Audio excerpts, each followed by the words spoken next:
নয়, ভালোই লাগছে দেখতে। মায়ের মুখটা স্পেশালি কিন্তু আমার বেশ ভালো লেগেছে। এই প্রত্যেকেই কিন্তু সোনার চামচ মুখে দিয়ে জন্মায় না, সেখানে দেখো মানে সোনার চামচ রূপোর চামচ ওই যে ব্যাপারটা, সেটাকেই কিন্তু এইখানে বোঝানোর জন্য এটা করা হয়েছে। আমার সন্তান যেন থাকে দুধে ভাতে, পুরো ওই মাথা অব্দি লেখা আছে এবং পুরোটা কিন্তু আয়রন স্ট্রাকচারের ওপর এই কাপড় দিয়ে এই ব্যাপারটা কিন্তু করা হয়েছে।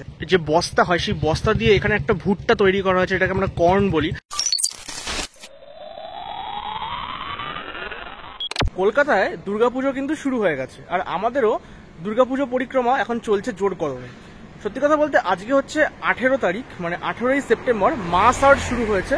আর এই মাস আর্ট হচ্ছে এমন একটা জিনিস যেখানে তোমরা কিন্তু ভিড় এড়িয়ে রাত জেগে ঠাকুর দেখতে পারো এবং অবশ্যই সুন্দরভাবে প্যান্ডেলের কি থিম হয়েছে সেটা বুঝতে পারো প্যান্ডেলের মেম্বারদের থেকে বা আর্টিস্টদের থেকে। এই সুযোগটা করে দিচ্ছে কিন্তু মাস আর্ট, এবং তার জন্য মাস আর্টে অ্যাপ্লাই করতে হয় সেই কার্ডটা পাওয়ার জন্য, এবং সেই কার্ড যারা হোল্ডার তারাই কিন্তু এই 18 থেকে 22 তারিখ পর্যন্ত মাস আর্টে যে কটা পুজো আছে ইনক্লুডেড তারা দেখতে পারবে। অবশ্যই তারপরে কিন্তু সমস্ত জনসাধারণের জন্য ওপেন হবে মণ্ডপ। যাই হোক, এই মুহূর্তে আমি আছি বেলিয়াঘাটা 33 পল্লীবাসী বৃন্দের দুর্গাপুজো প্রাঙ্গণে। ওই যে দেখতে পাচ্ছ এখানে পুজো প্রাঙ্গণটা কিন্তু আছে। এই বছর তাদের পুজোটা দারুণ কিছু একটা উপস্থাপনা করেছে, সেটাই তোমাদেরকে আজকের এই ভিডিওতে তুলে ধরবো। তোমায় জেনে নি এই বছর বেলিয়াঘাটা 33 পল্লীবাসী বৃন্দের যে থিম, তার নাম 3-3 শর্ত 3।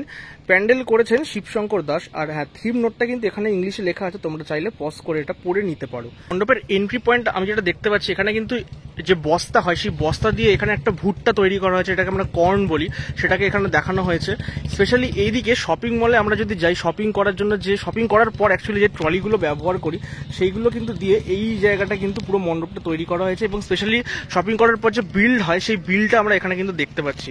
তো বেশ ইন্টারেস্টিং একটা পার্ট আমরা একদম ফ্রন্টে, মানে মণ্ডপের ফ্রন্টেই কিন্তু দেখতে পাচ্ছি। আর এই মণ্ডপ কিন্তু জনসাধারণের জন্য ওপেন হবে 24 তারিখ থেকে।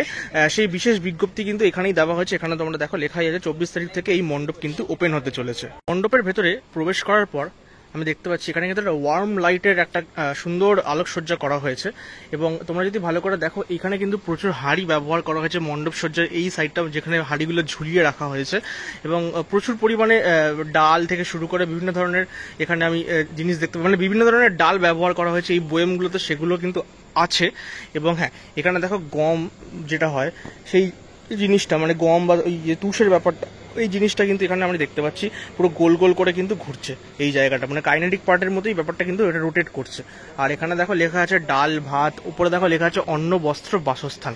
এর থেকে বুঝতেই পারছো তোমরা থিমটা কি হতে চলেছে। 3-3 শর্ত 3, মানে অন্ন বস্ত্র বাসস্থান। এটা কিন্তু আমাদের জীবনের সব থেকে গুরুত্বপূর্ণ 3টে শর্ত। তো এই 3টে শর্তের উপরেই আমরা কিন্তু বেঁচে আছি, সেই জিনিসটাকে কিন্তু এই পুরো জায়গাটায় পোর্ট্রে করা হয়েছে এই পুরো মণ্ডপটাতে। আমরা বলি না একটা কথা যে আমাদের সন্তান যেন থাকে দুধে ভাতে, তো সেই যে ব্যাপারটা এটা যেন কোথাও না কোথাও এই মণ্ডপে আমি এসে একটা ফিল করতে পারছি। এক্ষুনি যে তোমাদের কথাটা বললাম সেটাই দেখো এখানে লেখা আছে, আমার সন্তান যেন থাকে দুধে ভাতে, পুরো ওই মাথা অব্দি লেখা আছে, এবং পুরোটা কিন্তু আয়রন স্ট্রাকচারের ওপর এই কাপড় দিয়ে এই ব্যাপারটা কিন্তু করা হয়েছে। আর এই পার্টটাতে আমি দেখতে পাচ্ছি প্রচুর পরিমাণে কাপড় জড়ো করে এইখানে ডেকোরেশন করা হয়েছে, মানে বস্ত্রের যে ব্যাপারটা সেটাকে এখানে বোঝানো হচ্ছে। আর একটা ক্রেনের মাথা সেটা কিন্তু মানে মুভ করছে, তো এটা অবশ্যই একটা সাংকেতিক একটা বিষয়কে এখানে বোঝানোর জন্য এটা করা হয়েছে। আর এইখানে আমি দেখতে পাচ্ছি এই যে গম ভাঙা হয় যে মেশিন, সেই গম ভাঙার একটা মেশিন আমি এখানে দেখতে পাচ্ছি এখানে রাখা হয়েছে।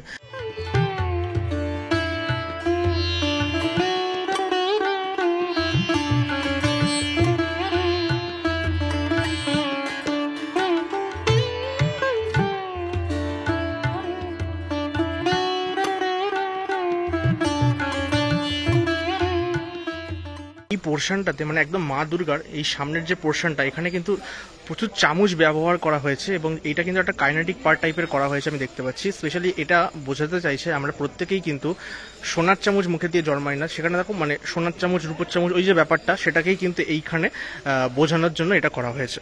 এই হচ্ছে এই মণ্ডপের মাতৃ প্রতিমা। মাতৃ প্রতিমাটা কিন্তু একদম অন্যরকম ধাঁচে করা হয়েছে, পুরোটা আয়রন স্ট্রাকচারে কিন্তু করা হয়েছে। এটা পুরোটা আয়রন স্ট্রাকচার কেটে কেটে কিন্তু করা হয়েছে, বেশ অন্যরকম দেখতে লাগছে মাতৃ প্রতিমাটা, বেশ অন্যরকম, মানে কি বলবো, মানে একদম অন্যান্য প্যান্ডেলের থেকে একদমই আলাদা একটা স্ট্রাকচারে কিন্তু এই মাতৃ প্রতিমাটা করা হয়েছে। দেখতে বেশ খারাপ নয়, ভালোই লাগছে দেখতে। মায়ের মুখটা স্পেশালি কিন্তু আমার বেশ ভালো লেগেছে। এই জায়গাটা স্পেশালি যেটা জুম করে দেখাচ্ছি তোমাদের, বেশ সুন্দর লাগছে এই জায়গাটা দেখতে। বেলিয়াঘাটা 33 পল্লীবাসী বৃন্দ থেকে বেরিয়ে আমি কিন্তু সত্যি একটা কথা বলবো, এখানের যে মণ্ডপ সজ্জা মানে শিবশঙ্করদা যেভাবে মণ্ডপটা সাজিয়েছেন সেটা কিন্তু মানুষকে ভাবাতে বাধ্য করবে এবং প্রত্যেকে এই প্যান্ডেলের সাথে কিন্তু রিলেট করতে পারবে। তো এটা একটা কিন্তু প্লাস পয়েন্ট। হ্যাঁ, প্যান্ডেলটা কিন্তু খুব সুন্দর করে সাজানো হয়েছে, ভাত ডাল মানে আমাদের যে অন্ন বস্ত্র বাসস্থান সেটাকে কিন্তু পুরোপুরি রিপ্রেজেন্ট করছে এই মণ্ডপটা। ভিডিওটা ভালো লেগে থাকলে অবশ্যই কিন্তু কমেন্ট করো, লাইক করো আর চ্যানেলটা কিন্তু সাবস্ক্রাইব করে দিও। 24 তারিখ থেকে এই মণ্ডপ সাধারণের জন্য খুলে আছে।